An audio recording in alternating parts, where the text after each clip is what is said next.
जय श्री कृष्णा। सभी भक्तों को राधे राधे। तो आज मैं श्रीमद् भागवत महापुराण की 10वें स्कंद का जो है सो साल्व उद्धार का दूसरा भाग पढ़ रही हूँ। प्रथम भाग कल पढ़ा था, आज मैं दूसरा भाग पढ़ रही हूँ। तो पहले भगवान नाम ले लो। श्री कृष्ण गोविंद हरे मुरारे, हे नाथ नारायण वासुदेव। श्री कृष्ण गोविंद हरे मुरारे, हे नाथ नारायण वासुदेव। हे नाथ नारायण वासुदेव, हे नाथ नारायण वासुदेव। बोलिए श्रीमद् भागवत भगवान की जय, सद्गुरुदेव भगवान की जय। जय जय श्री राधे श्री राधे श्री राधे। भगवान वेदव्यास की जय, सुखदेव जी महाराज की जय। साल्व उद्धार का दूसरा भाग।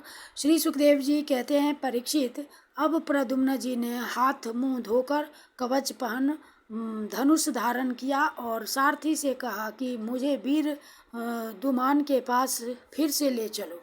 उस समय दुमान यादव सेना को तहस नहस कर रहा था। प्रद्युम्न जी ने उसके पास पहुंचकर उसे ऐसा करने से रोक दिया और मुस्कराकर 8 बाण मारे। 4 बाणों से उसके 4 घोड़े और एक बाण से सारथी धनुष ध्वजा और उसका सिर काट डाला। इधर गद सात्यकी सांब आदि यदुवंशी वीर भी साल्व की सेना का संहार करने लगे। सौभ विमान पर चढ़े हुए सैनिकों की गर्दनें कट जाती और वे समुद्र में गिर पड़ते। इस प्रकार यदुवंशी और साल्व के सैनिक एक दूसरे पर प्रहार करते रहे। बड़ा ही घमासान और भयंकर युद्ध हुआ और वह लगातार 27 दिनों तक चलता रहा। उन दिनों भगवान श्री कृष्ण धर्मराज युधिष्ठिर के बुलाने से इंद्रप्रस्थ गए हुए थे। राजसूय यज्ञ हो चुका था और शिशुपाल की भी मृत्यु हो गई थी। वहाँ भगवान श्री कृष्ण ने देखा कि बड़े भयंकर अपशकुन हो रहे हैं। तब उन्होंने कुरु वंश के बड़े बूढ़ों ऋषि मुनियों, कुंती और पांडवों से अनुमति लेकर द्वारका के लिए प्रस्थान किया। वे मन ही मन कहने लगे कि मैं पूज्य भाई बलराम जी के साथ यहाँ चला आया। अब शिशुपाल के पक्षपाती क्षत्रिय अवश्य ही द्वारका पर आक्रमण कर रहे होंगे।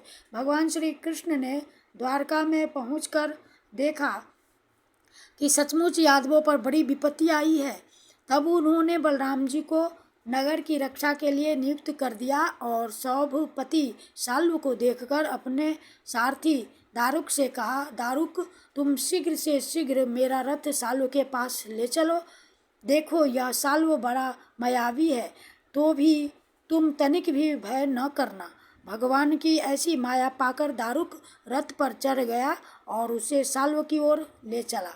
भगवान के रथ की ध्वजा गरुड़ चिन्ह से चिन्हित थी। उसे देखकर यदुवंशियों तथा साल्व की सेना के लोगों ने युद्ध भूमि में प्रवेश करते ही भगवान को पहचान लिया। परीक्षित, अब तक साल्व की सारी सेना प्रायः नष्ट हो चुकी थी। भगवान श्री कृष्ण को देखते ही उसने उनके सारथी पर एक बहुत बड़ी शक्ति चलाई। वह शक्ति बड़ा भयंकर शब्द करती हुई आकाश में बड़े वेग से चल रही थी और बहुत बड़े लूक के समान जान पड़ती थी। उसके प्रकाश से दिशाएं चमक उठी थी। उसे सारथी की और आते देख हरे कृष्णा उससे सारथी की ओर आते देख भगवान श्री कृष्ण ने अपने बाणों से उसके सैकड़ों टुकड़े कर दिए। इसके बाद उन्होंने साल्व को 16 बाण मारे और उसके विमान को भी, जो आकाश में घूम रहा था, असंख्य बाणों से चलनी कर दिया। ठीक वैसे ही जैसे सूर्य अपनी किरणों से आकाश को भर देता है, साल्व ने भगवान श्री कृष्ण की बाईं भुजा में, जिसमें सारंग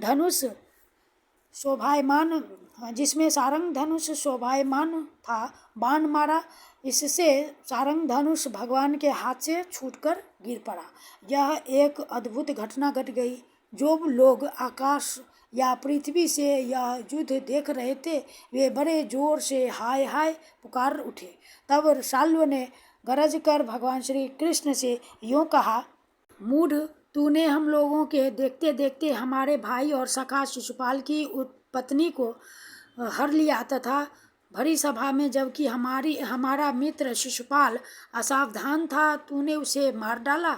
मैं जानता हूँ कि तू अपने को अजय मानता है। यदि मेरे सामने ठहर गया तो मैं आज तुझे अपने तीखे बाणों से वहाँ पहुँचा दूंगा जहाँ से फिर कोई लौट कर वापस नहीं आता। भगवान श्री कृष्ण ने कहा, रे मंद, तू वृथा ही बहक रहा है। तुझे पता नहीं कि तेरे सिर पर मौत सवार है।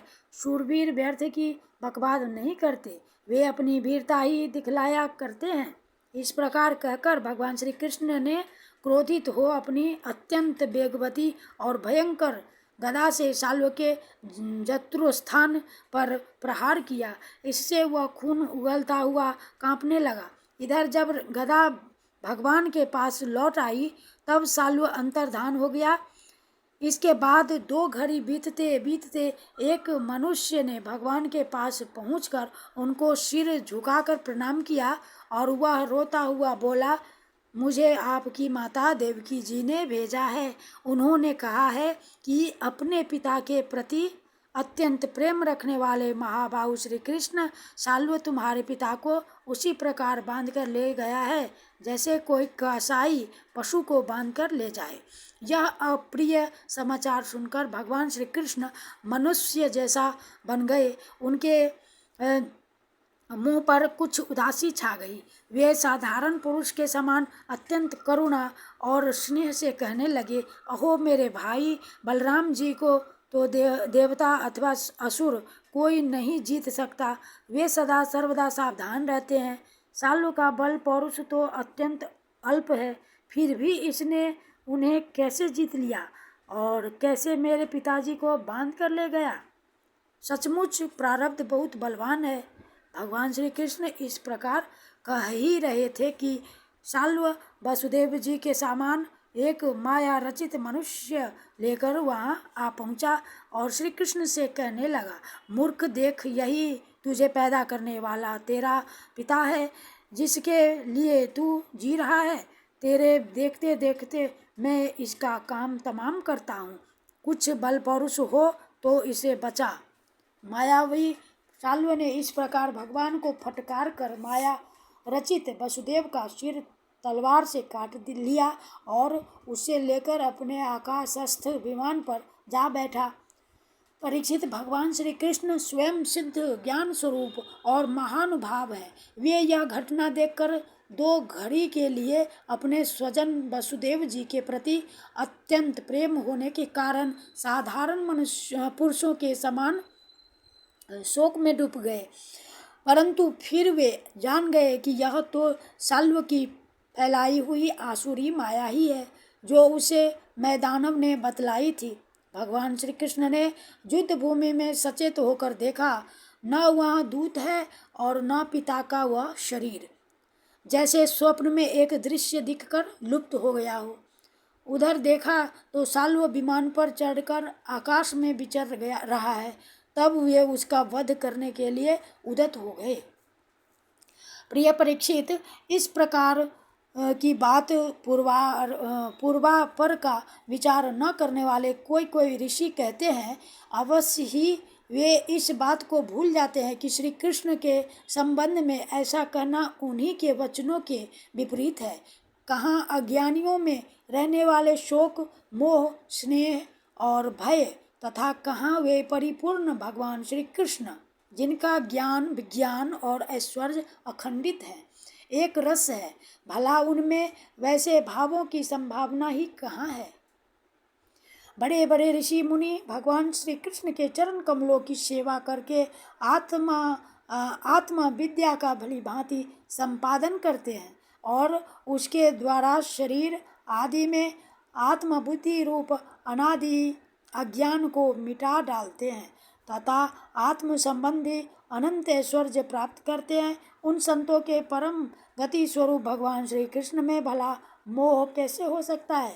अब साल्व भगवान श्री कृष्ण पर बड़े उत्साह और वेग से शस्त्रों की वर्षा करने लगा था। अमोघ शक्ति भगवान श्री कृष्ण ने भी अपने बाणों से साल्व को घायल कर दिया और उसके कवच, धनुष तथा सिर की मणि को छिन्न भिन्न कर दिया। साथ ही गदा की चोट से उसके विमान को भी जर्जर कर दिया। परीक्षित, भगवान श्री कृष्ण के हाथों से चलाई हुई गदा से वह विमान चूर चूर होकर समुद्र में गिर पड़ा। गिरने के पहले ही साल्व हाथ में गदा लेकर धरती पर कूद पड़ा और सावधान होकर बड़े वेग से भगवान श्री कृष्ण की ओर झपटा। साल्व को आक्रमण करते देख उन्होंने भाले से गदा के साथ उसका हाथ काट गिराया। फिर उसे मार डालने के लिए उन्होंने प्रलयकालीन सूर्य के समान तेजस्वी और अत्यंत अद्भुत सुदर्शन चक्र धारण कर लिया। उस समय उनकी ऐसी शोभा हो रही थी मानो सूर्य के साथ उदयाचल शोभायमान हो। भगवान श्री कृष्ण ने उस चक्र से परम मायावी साल्व का कुंडल, किरीट सहित सिर धड़ से अलग कर दिया, ठीक वैसे ही जैसे इंद्र ने वज्र से वृत्रासुर का सिर काट डाला था। उस समय साल्व के सैनिक अत्यंत दुख से हाय हाय चिल्ला उठे। परीक्षित, जब पापी साल्व मर गया और उसका विमान भी गदा के प्रहार से चूर चूर हो गया, तब देवता लोग आकाश में दुदुम्बियाँ बजाने लगे। ठीक इसी समय दंतवक्त्र अपने मित्र शिशुपाल आदि का बदला लेने के लिए अत्यंत क्रोधित होकर आ पहुँचा। इति श्रीमद्भगवते महापुराणे परमहंस्यां संहितायां दशमस्कन्धे उत्तरार्धे सौभवधो नाम सप्तसप्ततितमोऽध्यायः। श्रीकृष्ण अर्पणम्। श्री कृष्ण गोविंद हरे मुरारे, हे नाथ नारायण वासुदेव।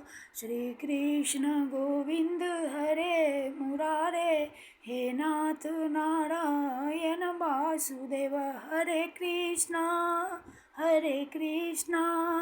कृष्ण कृष्ण हरे हरे, हरे राम राम राम हरे हरे। हरे कृष्णा कृष्ण कृष्ण हरे हरे, हरे राम राम राम हरे हरे। कृष्णाय वासुदेवाय हरे परमात्मने प्रणतक्लेशनाशाय गोविंदाय नमो नमः। हे कृष्ण करुणा सिंधु दीनबंधु जगतपते, गोपेश गोपिका कांत राधा कांत नमस्तुते। बोलिए श्री कृष्ण कन्हैया लाल की जय। गोविंद माधव केशव दामोदर की जय। श्रीमद् भागवत भगवान की जय।